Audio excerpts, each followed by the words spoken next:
नमस्ते दोस्तों, मैं शुभम। आपका हमारे अपने इस YouTube चैनल पर स्वागत है।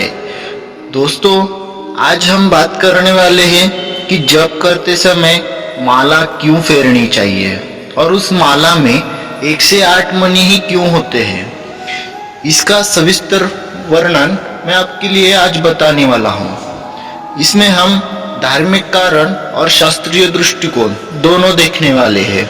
इस वीडियो को लास्ट तक जरूर देखिए। चलिए अब हम शुरू करते हैं।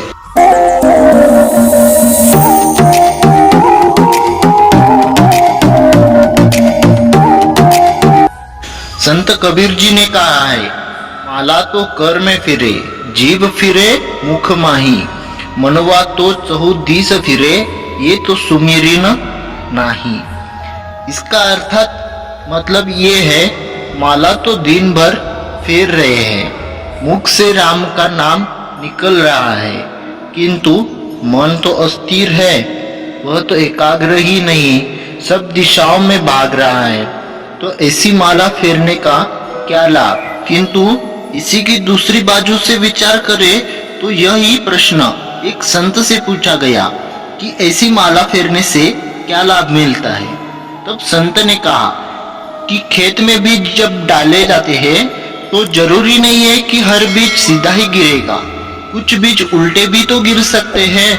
भले ही उल्टे गिरे बीज उगने में थोड़ा ज्यादा समय लगेगा, फिर भी उगेंगे तो जरूर ना। उसी तरह माला फेरते रहो, आपके मुख से निकला भगवान का नाम खाली नहीं जाएगा, भक्ति अवश्य रंग लाएगी। भले ही देर से ही सही। महर्षि वाल्मीकि ने अपने पूर्व काल में लूट मार करते थे, लेकिन नारद जी के कहने पर बुरे काम छोड़कर जप यज्ञ उन्होंने शुरू किया था, जिसमें राम राम की जगह मरा मरा कहना शुरू किया। लेकिन अंत में भक्ति का फल अवश्य उनको मिला।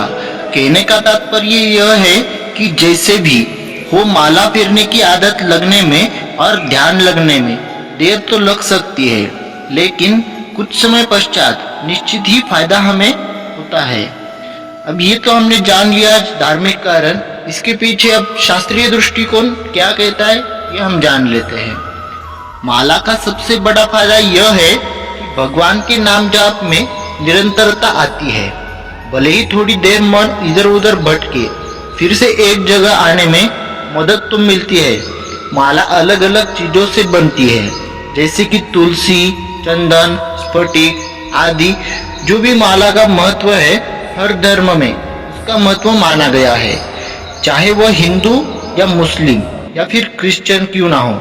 रास्ते अलग अलग हो, मगर मंजिल सबकी एक ही है। नामस्मरण अपने अपने इष्ट का लेते हो, किंतु अंतिम उद्देश्य तो एक ही है। सभी के माला में 1 से 8 मणि ही होती है। कारण अलग अलग बताए जाते हैं। ऐसा मानते हैं कि प्रकृति यह पृथ्वी, आकाश, जल, तेज, वायु, मन, बुद्धि और अहंकार ऐसे 8 प्रकार की है। शिकागो के विश्व धर्म सम्मेलन में स्वामी विवेकानंद को शून्य पर बोलने के लिए कहा गया।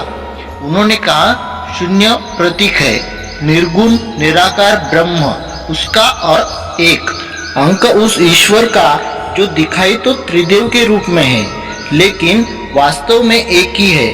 नाम रूप का यह भेद यह कार्य भेद से है। 8 अंक में पूरी प्रकृति समाहित है। हमारे सांसों की संख्या उसके आधार पर 108 दाने उसके माला का स्वीकार किया गया है। 1 मिनट में लगभग 15 सांसें मनुष्य लेता है। उस हिसाब से 1 घंटे में 900 और 24 घंटों में 21,700 सांसें लेता है। यदि 12 घंटे हर रोज की दिनचर्या में चले जाए तो शेष 12 घंटे की आधी सांसें यानी 10,800 ये भगवत स्मरण में जाए तो ऐसी मान्यता है, किंतु यह अशक्य है। इसलिए 10,800 में से अंतिम 2 शून्य जो कि निकालकर 108 की माला बनाई गई है और इसे ईश्वर की स्मरण की मान्यता प्रदान की गई है। दूसरी मान्यता के अनुसार सूर्य 1 वर्ष में 2,16,000 कलाएं बदलता है, सूर्य हर मास उत्तरायण तथा दक्षिणायन में रहता है। इस प्रकार 6 मास में सूर्य 1,08,000 कलाएं होती है। अंतिम 3 शून्य यदि निकाल दे तो 108 संख्या शेष रहती है। इसलिए 108 मणि ही सूर्य की एक एक कला का प्रतीक माना गया है। तीसरी मान्यता के अनुसार ज्योतिष शास्त्र इन्हें 9 ग्रह और 12 राशियों से जोड़ता है। 9 ग्रह 12 राशियों का गुणाकार अगर करे तो 108 आता है। यही हम दूसरे शब्दों में कहे तो 108 यह अंक संपूर्ण जगत की गति का प्रतिनिधित्व करता है। चौथी मान्यता ऐसी है, भारतीय ऋषियों द्वारा 27 नक्षत्रों की खोज पर आधारित है। हर प्रत्येक नक्षत्र का 4 चरण होते हैं। इसके बाद उनके गुणाकार की संख्या भी 108 आती है, जिसे बहुत ही पवित्र माना जाता है। इसीलिए महान संतों एवं महापुरुषों के नाम उसके पूर्व 108 अंक का प्रयोग किया जाता है। यह पद्धत सम्मानदर्शक है और इन संत महात्माओं के आगे लगा यह 108 अंक यह दर्शाता है कि वे प्रकृति, ईश्वर एवं ब्रह्म के संबंध में परोक्ष अपरोक्ष ज्ञान वाले हैं। दोस्तों, आज के लिए बस इतना ही।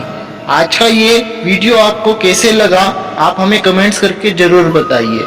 इस वीडियो को लाइक करके शेयर कीजिए, हमारे चैनल को सब्सक्राइब करके उस बेल आइकन को भी प्रेस करें ताकि आप हमारे चैनल का एक फैमिली मेंबर बन सके। तब तक के लिए थैंक यू सो मच। बने रहिए धर्मश्री विज्ञान के साथ। धन्यवाद।